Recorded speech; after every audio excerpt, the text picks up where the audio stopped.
You're listening to Wealthy-esque. We are a community of lawyers who believe that true wealth is having control of our time.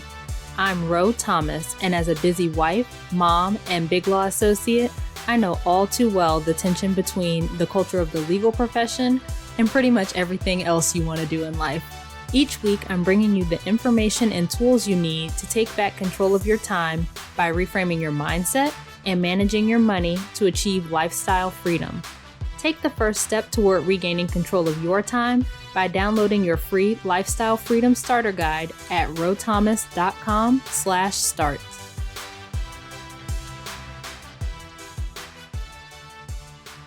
Hey friend, happy Friday. Welcome back to Wealthy-esque. I hope you had an amazing week and that you are gearing up for a great weekend.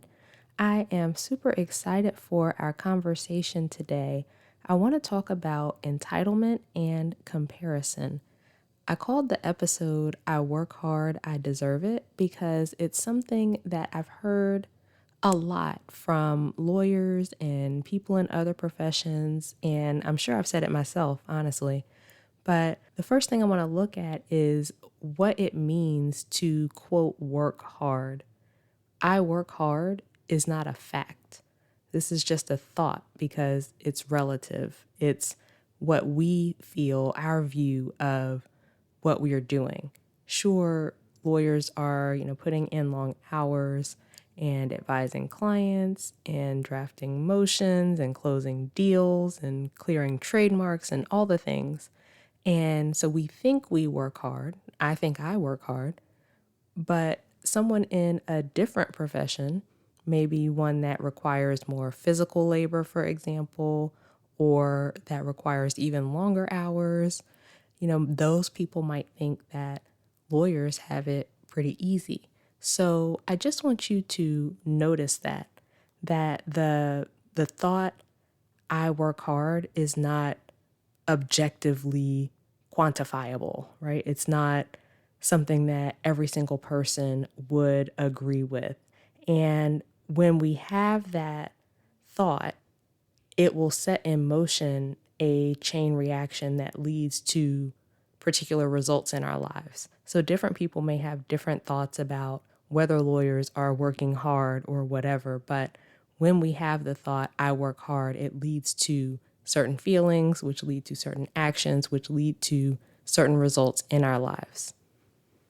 The second thing is the thought, I work hard, I deserve it, often comes from a place of either entitlement or comparison, or maybe both. So on the entitlement side, we believe that we should have a particular standard of life or particular things, lifestyle, whatever, because of our profession. So that looks like, I'm a lawyer, so I should have X. I'm a lawyer, so I should be able to do Y. These are, just things that lawyers do. And many of us fall into the trap of purchasing status symbols just to show that we've, quote, made it. And it's not just lawyers. The standard of living that Americans as a whole believe we deserve is on the rise. So things that used to be luxuries, we now consider necessities, right? Back in the 80s, the average size of a house was 1,600 square feet, and now it's like 2,600 or something like that. And we used to have to manually roll down car windows, and now we would think that that's just crazy. Why would I ever manually roll down my car window? Or even changing the thermostat manually. Now we've got the smart thermostats that will adjust throughout the day and things like that. I also think about how we used to have to imagine what life was like for celebrities and other uber rich people. And now we can just turn on the TV or go on Instagram and we see it right there. And then because it's so accessible, because we get those peeks at their lives without any effort, because it feels like it's right there in our faces, many of us then believe that we should have that life too. And never mind that the celebrity or whoever makes, 10 times or 100 times more than we do, and may have even been given those things for free by whatever company to promote. Like they got it for free, so then we go and buy it. That kind of ties in with my next point about comparison. So I work hard, I deserve it often comes from this place of looking at what other people around us are doing and thinking that we need to do the same thing. So we should have this standard of life because our coworker does, or our neighbor, or our friend, or whoever. We think if so and so can afford it, then so can I. But here's the thing, what if they can't afford it? We have no idea how someone else is paying for the things they buy. Maybe they saved up for it. Maybe they got a windfall. Maybe they're drowning in debt, living paycheck to paycheck. We've talked before about how 78% of Americans are living paycheck to paycheck, including 25% of households that bring in $150,000 or more. And obviously, that's not to say that everyone you see with whatever nice thing is in debt and broke and all of that. I'm not even saying that you shouldn't buy the things that you want. I just want you to think before you compare someone else's situation with your own and try to do the same things they do because you just don't know their life. A lot of people with a lot of nice things are one job loss away from everything crashing down, right? A lot of people are buying a lot of things with payments, and as they rack up more and more payments, then they need more and more money, which then leads to them being chained to their jobs, and that's the exact opposite of lifestyle freedom. There's no flexibility when you need every dollar coming in. There's no flexibility when you're spending everything you make and then some. So, what do we do about this? First thing is, I want you to think about what you want and what's actually important to you and spend on those things. So, a lot of us are spending a lot of money on things we don't care about and never questioning it. And we learn that it's just what we do from society. And then we end up not being able to put our money toward things we actually do care about, or we are reliant on our income to the point that we can't structure our lives around what matters to us, or we end up being stuck in a job that we don't love because we can't afford to do anything different. There's a quote from Paula Pant that I like, and she said, "You can afford anything, but you can't afford everything. So don't try to buy everything. Buy what you actually value and use the other money or the rest of your money to go toward funding the life that you want." The second thing is don't spend all your money trying to look like you have money or trying to impress other people who probably don't really care, honestly. Like, let's just be real, right? That goes back to the entitlement piece we talked about earlier of feeling like lawyers have to have certain things or have to have a certain lifestyle. And so you feel you have to have those things or that lifestyle, or you just feel like you have to show that you made it.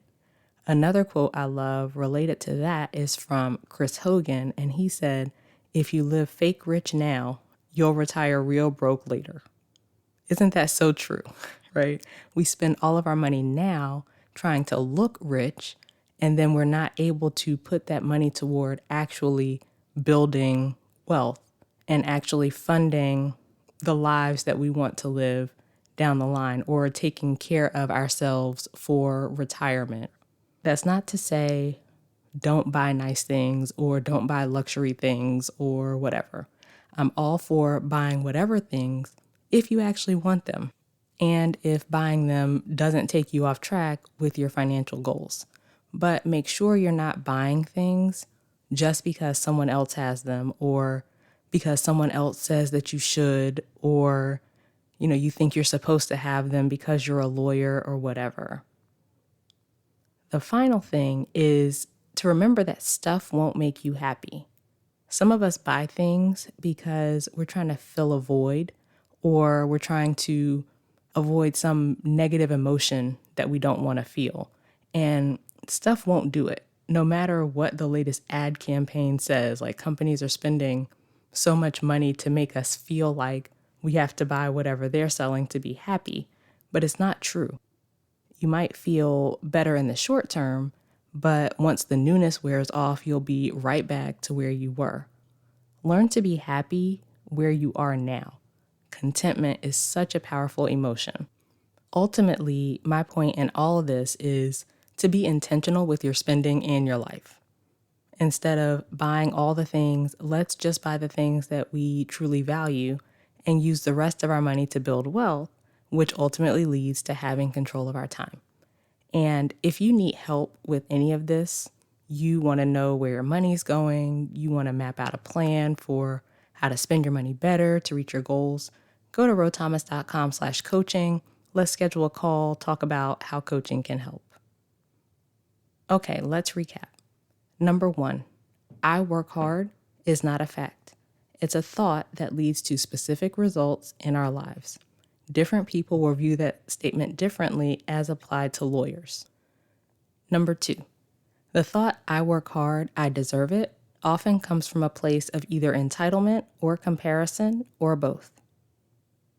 Number 3, many lawyers feel entitled to a particular lifestyle simply because we're lawyers.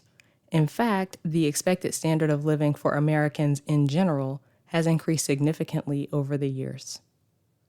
Number 4, we can't compare our lifestyle to someone else's and make decisions from that place because we don't have complete information about that other person. And number 5, a few things you can do to combat this mentality are spend on things you actually value and that are important to you. Don't spend all your money trying to look like you have money or impress others. And remember that stuff won't make you happy. Okay, so that's it for this week's episode. Join me over in our private Facebook community, the Wealthiest community, and let's talk more about the I work hard, I deserve it mentality. You can find us at rothomas.com/community. If you got value from today's show, please think of a friend or two who would also benefit and share it with them.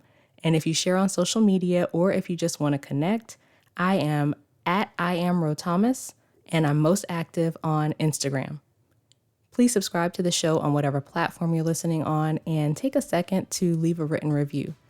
Those reviews are super important because they show the platforms and potential listeners that this is a quality show that's worth listening to, which means we can spread this message to more people.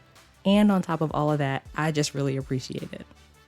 Okay, friend, as we close out, I pray that you will be honest with yourself and consider whether you're living with the I work hard, I deserve it mentality. I pray that you will think about how comparing your situation to others or feeling entitled to a particular lifestyle can lead to undesired results in your finances. And as always, I pray that you continue to take steps to regain control of your time, build wealth, and live the life of freedom and choice you deserve. Talk to you later.